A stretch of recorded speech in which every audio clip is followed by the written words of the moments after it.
9-0 in 2. Gillespie set to deal his 12th pitch of the night. Here it is. And Hardman socks it in the air toward left center field for a base hit. It'll drop in front of Dante Williams. And Hardman does have his first hit of the series. I think that we want kids to learn. We want adults to learn. Oh, somebody scored. There we go. Tyler Hardman with an RBI single, and the Patriots double their lead. It's 2-0 as Trey Sweeney scores from third base. This is something we want everybody. The Yankees hitting coach. Here's a payoff pitch.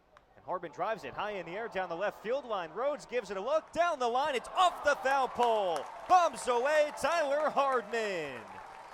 Number 25 ties in for the minor league lead.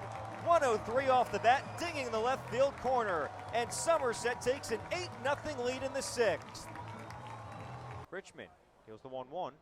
Hardman socks it in the air toward left field, turning around Rhodes. He's racing toward the warning track, spinning around near the wall, and it is gone! Bombs away, Tyler Hardman. 26 home runs, tops in all of minor league baseball. And Hardman's 5th two-homer game of the season makes it 10-0 Somerset in the 8th. Blasted off the bat at 105 miles per hour for Hardman. Nearly left the entire ballpark. And the Patriots go up by an even 10.